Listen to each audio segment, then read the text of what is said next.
Hello friends, welcome to crochet with Medhavija. सध्या आपण beginner friendly video series करत आहोत. क्रोशिया ज्यांना नव्याने लर्न करायचे आहे त्यांच्यासाठी अगदी बेसिकपासून आपण स्टिचेस पाहत आहोत. US टर्मिनॉलॉजीप्रमाणे आपण शिकतो आहोत. आजच्या व्हिडिओमध्ये आपण शिकणार आहे ट्रिबल किंवा ट्रिपल क्रोशे कसे करायचे. या आधीच्या ट्युटोरियल्समध्ये मी तुमच्याबरोबर ही डायग्रॅम अथवा डिझाईन मी शेअर केली होती, ज्याच्यामध्ये बेसिकपासून शिकताना आपल्याला कोणकोणत्या गोष्टी शिकायच्या आहेत त्याची थोडक्यात आपण माहिती घेतली होती. स्लिप नॉट कशी करायची, चेन स्टिच कशी करायची, सिंगल क्रोशे कसे करायचे, हाफ डबल क्रोशे कसे करायचे, डबल क्रोशे कसे करायचे, हे आपण या आधीच्या व्हिडिओजमध्ये पाहिले आहे. आज आपण बघतो आहोत ट्रिबल अथवा ट्रिपल क्रोशे. इथे 4 नंबरची जी स्टिच आहे त्या स्टिचची जी हाईट आहे ती चेन 4 इतकी असते. बेसिक स्टिचेसमध्ये चेनच्या हाईटमध्ये डिफरन्स झाला की त्यांच्या नावामध्ये आणि करण्याच्या मेथड्समध्ये फरक होतो, हे आपण पाहिले आहे. तर आजची जी स्टिच आहे तिचं नोटेशन आहे 4 चेन, बरोबर, किंवा चेन 4. याचा यूज आपण कुठे करतो आहोत ते ट्युटोरियल आपण करताना बघूयात. चला तर सुरू करूयात. इथे मी घेतलेलं आहे 100% ॲक्रेलिक यार्न आणि 4 mmचं हुक. तुम्ही 4 प्लाय 100% ॲक्रेलिक यार्न आणि यार्न बॉलवर रेकमेंड केलेलं हुक घेतलं तर चालेल. मी ट्युटोरियलमध्ये स्टिचेस प्रॉपर दिसाव्यात त्यामुळे मी थोडी जाड यार्न घेतलेली आहे. ओके, चला आता बघूयात. इथे मी स्लिप नॉट करून घेते. रिकॅप थोडक्यात आपण थोडासा फास्ट. 1 ते 1.5 इंच खाली ठेवलं, अंगठ्याभोवती मी गुंडाळलं, क्रॉस केलं, त्या क्रॉसवर मी बोट ठेवलं आणि माझं बोट मी काढून घेतलं. ही जी वर्किंग यार्न बॉलला कनेक्टेड आहे ती मी या सर्कलमधून वर घेतलीत. टेल एंड आणि वर्किंग यार्न एकमेकांपासून खाली ओढलं एकमेकांना घेऊन, तर ती झाली स्लिप नॉट. ओके, यामध्ये हुक इन्सर्ट केलं. टेल एंड आणि वर्किंग यार्न अपोजिट डिरेक्शन ओढलं की ही नॉट छोटी होणार आहे, बरोबर. हुक आपलं इझिली पुढे मागे होईल इतपत आपल्याला ठेवायचं आहे. त्यानंतर आपली यार्न होल्ड केली. कशी, बऱ्याच मेथड्स आहेत, ही माझी वे झाली. अंगठ्या जवळच्या बोटाभोवती मी गुंडाळते, अंगठा आणि मधलं बोट त्यांनी स्लिप नॉट होल्ड करायची आणि खालचे 2 बोट यार्नला असं कव्हर करून घ्यायचं. ठीक आहे. आता ट्रिबल क्रोशे लर्न करताना आपण 13 चेन्सनी सुरुवात करणार आहोत. ठीक आहे, मी 13 चेन्स करते आहे. चेन कशी करायची, हुक आपलं इथे पॅरलल घ्यायचं, आधी लेफ्टला न्यायचं, यार्नच्या खालून हुक घेऊन ही जी वर्किंग यार्न आहे ती अशी वरच्या साईडला येते. करेक्ट, ह्याला यार्न ओव्हर करणे असे म्हणतात. ही जी वर्किंग यार्न आहे आणि हुक या सर्कलमधून आपल्याला घ्यायचं आहे, हे असं. ही झाली चेन स्टिच, व्ही स्टिच असंही म्हणतो. अजून 12 करूयात. 2 3 4 5 6 7 8 9 10 11 12 आणि 13 चेन्स मी इथे केलेले आहेत. ठीक आहे, स्टिच मार्कर्स आपण लावून घेऊया 13 नंबरची चेन आणि 1 नंबरच्या चेनमध्ये, जेणेकरून आपला स्टिच काउंट चुकणार नाही आणि स्टिच करतानाही आपल्याला त्याचा फायदा होईल. लूप थोडंसं असं वरती घ्यायचं, हुकसह घेतलं की म्हणजे ही स्टिच निसटणार नाही. ही लास्टची मी इथे स्टिच मार्कर म्हणून जी सेफ्टी पिन घेतली आहे ती लावते आणि 1 नंबरच्या चेनला सुद्धा स्लिप नॉट जवळ जी आहे ती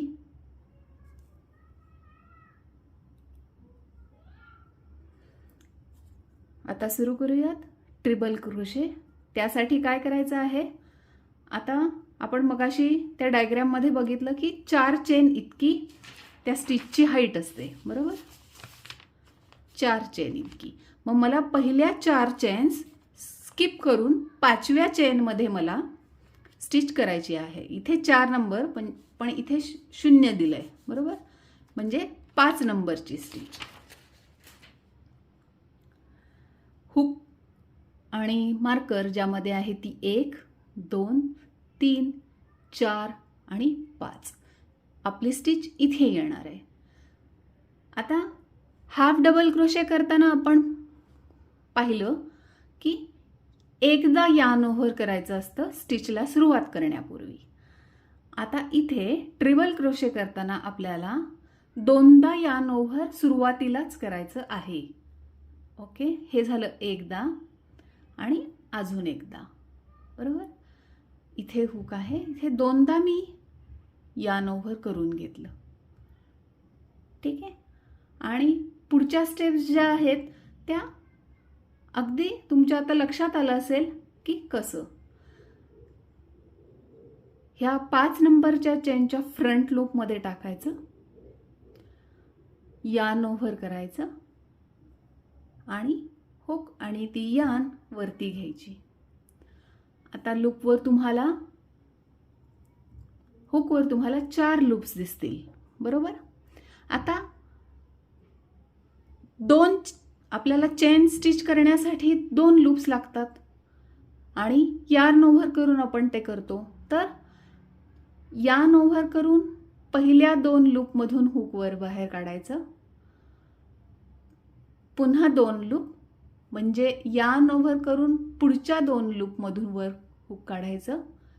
आता पुन्हा 2 लूप, यार्न ओव्हर करून पुढच्या 2 लूपमधून वर हुक काढायचं.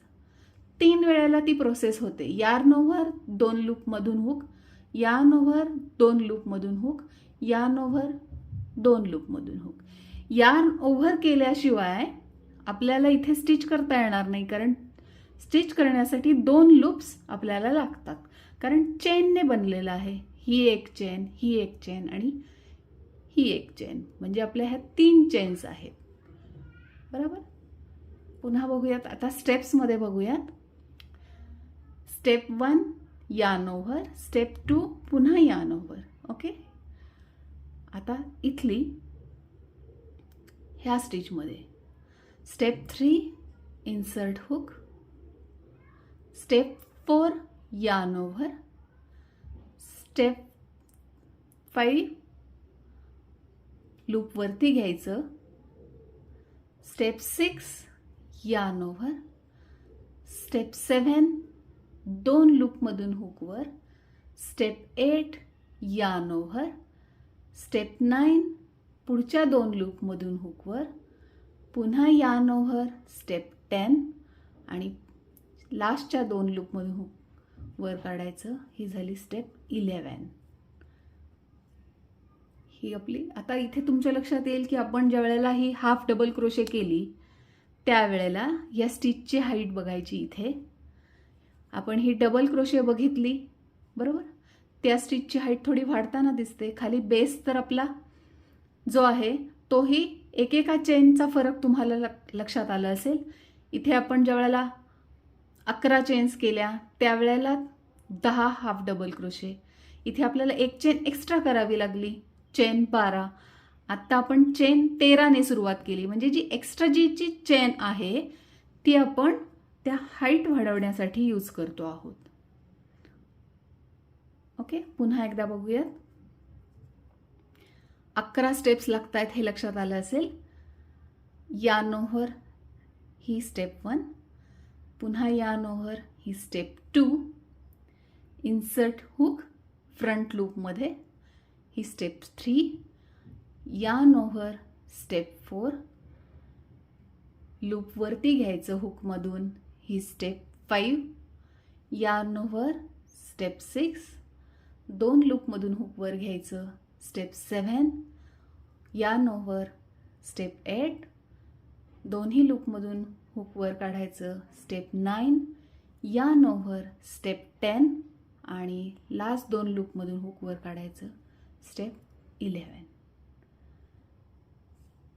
ओके, आपण सेकंड लास्ट स्टिचपर्यंत करूयात आणि पुन्हा एकदा बघूयात या स्टिच मार्कर लावलेल्या स्टिचमध्ये कसं करायचं. 2दा हुक इन्सर्ट, यार्न ओव्हर. हे थोडं फास्ट फॉरवर्ड करते मी.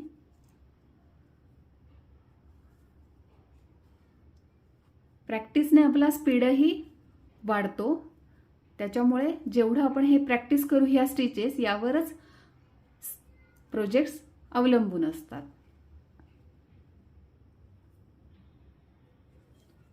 ठीक आहे. आणि हे किती आपण लूज पकडलंय, किती टाईट पकडलंय, त्याच्याप्रमाणे सुद्धा ते दिसणं, म्हणजे तुमचा जो प्रोजेक्ट आहे तो किती फिनिश दिसतो अथवा नाही ते ठरतं. एका स्पेसिफिक टेन्शनने म्हणजे सोडण्याचा जो स्पीड आहे तो एक स्पेसिफिक ठेवायचा. मध्येच छोटा करायचा स्पीड, मध्येच मोठा करायचा स्पीड, असं नाही करायचं. म्हणजे त्याचा लूजनेस, टाईटनेस त्या स्टिचेस म्हणजे एकसारख्या दिसायला मदत होते. आता आपण पुन्हा बघूयात हे लास्टच्या चेनमध्ये की ज्याच्यामध्ये मार्कर आहे. मी हे मार्कर काढून ठेवते.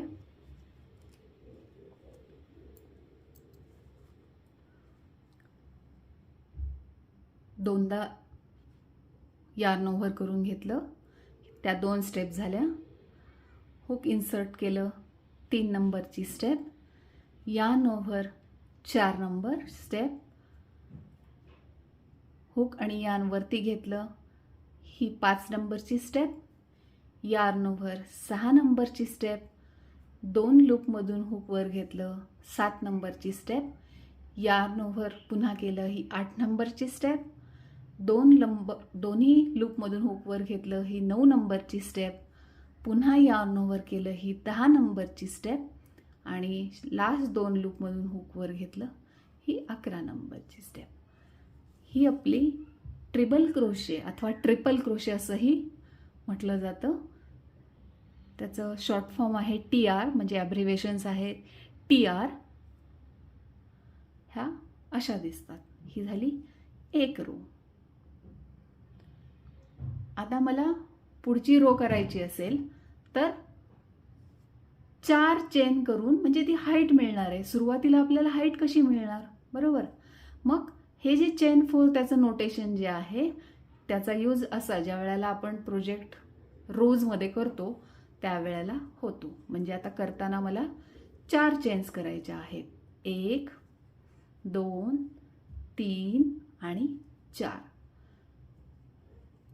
मग मला माझा प्रोजेक्ट टर्न करायचा आहे. करेक्ट, कारण आपण राईट हँडेड आहोत आणि स्टिचेस आपल्याला या साईडला करायच्यात. मग स्टिचेस करायच्या आहेत तर आपला प्रोजेक्ट फक्त असा लेफ्टला टर्न केला आणि मग आपण स्टिचेस करू शकतो. ओके, आता आपली स्टिच याच्यावरती आहे. म्हणजे ह्या पहिल्या चेनमध्ये आपण ह्या 4 चेन्स केल्या.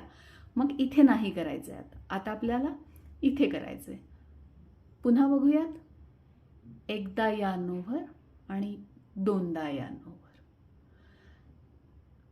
ओके, त्यानंतर हुक. आता दोन्हीही लूपमध्ये आपल्याला इन्सर्ट करायचं आहे. जोपर्यंत आपल्याला सांगितलं नसेल की फ्रंट लूपमध्ये इन्सर्ट करा किंवा बॅक लूपमध्ये इन्सर्ट करा, तेव्हाच तसं करायचं. म्हणजे जर सांगितलं बॅक लूप तर फक्त ही बॅक लूप आपण घेऊ शकतो. फ्रंट लूप सांगितलं तर हे फक्त फ्रंट लूप. म्हणजे माझ्या अलीकडचं जे असतं ते बॅक आणि पुढे असतं ते फ्रंट. पण बाय डिफॉल्ट आपण दोन्हीही लूपमध्ये घ्यायचं. हुक इन्सर्ट केलं. ही जी वर्किंग यार्न आहे ती आपल्याला या खालच्या चेन स्टिचमधून अशी वर घ्यायची हुकवर. आता 2-2ने आपल्याला हुक बाहेर काढायचं आहे, बरोबर.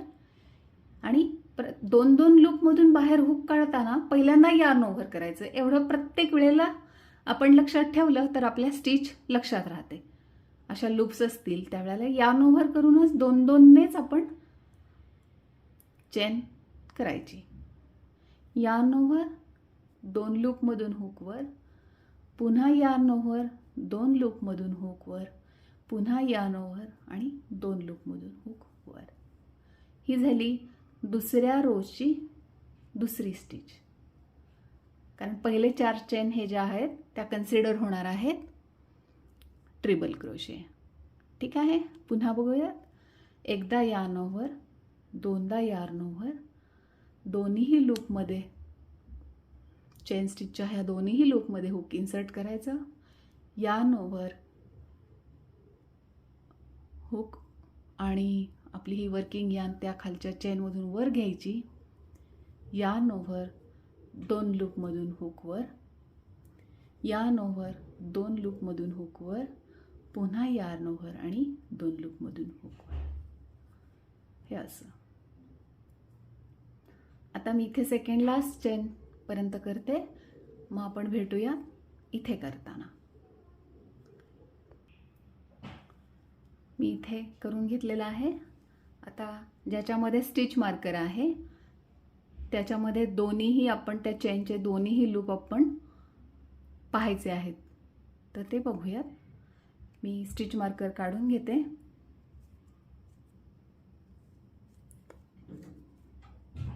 इथे हे जर व्हर्टिकली असं बघितलं तर 4 नंबरची चेन म्हणजे इथे आपलं स्टिच मार्कर होतं. हे दोन्हीही आपल्याला लूप घ्यायचे आहेत, त्या दोन्हीमधून हुक आपलं पास होईल हे पाहायचं आहे. yarn over, yarn over आणि हे एका वेळेला एकदम जमत नसेल तर एकेका लूपमधून हुक आपण पास करू शकतो. थोडंसं ट्रिकी होतं ज्या वेळेला आपण शेवटच्या जी टर्निंग चेन असते म्हणजे 4 चेन केलेल्या असतात त्यात करणं, पण ते प्रॅक्टिसने होतं. yarn over, हुकवर लूपसह, yarn over, 2 लूपमधून हुक बाहेर, yarn over, 2 लूपमधून हुक बाहेर, yarn over आणि 2 लूपमधून हुक बाहेर. हे झाले आपल्या ट्रिपल क्रोशेच्या 2 रोज. प्रॅक्टिससाठी तुम्हाला करायचं असेल तर पुन्हा 4 चेन आणि मग स्टिचेस करायच्या ट्रिपल क्रोशे. स्टिच मार्कर्स लावले तर तुमच्या लक्षात येईल इथे आपण 10 खाली केलेल्या होत्या, मग वरही 10 असणं अपेक्षित आहे. पहिल्या ज्या सुरुवातीच्या असतात ती ट्रिपल क्रोशे कन्सिडर केले जाते, बरोबर. याप्रमाणे तुम्हाला हव्या तितक्या रोज करू शकता. पण आत्ता मला करायचं नाही आहे तर मग प्रोजेक्ट आपला ठेवायचा आहे, किंवा तुमचाही जर संपला प्रोजेक्ट तर हवी असणारी तुम्हाला लेंथ मिळाली तर चेन 1 करायचं आणि मग कट करायचं आणि हे लूप असं वरती घेतलं की इथं नॉट बसणार आहे. अशी ओढलं हे की नॉट बसते. ओके, तर आजचा व्हिडिओ तुम्हाला कसा वाटला? आवडला असेल तर लाईक करा. चॅनल सबस्क्राईब केलं नसेल तर चॅनलला सबस्क्राईब करा आणि आपल्या चॅनलची लिंक क्रोशा ज्यांना लर्न करायचे आहे त्यांच्यापर्यंत शेअर करायला विसरू नका. पुन्हा भेटूया पुढच्या व्हिडिओमध्ये. तोपर्यंत बाय बाय. थँक्यू.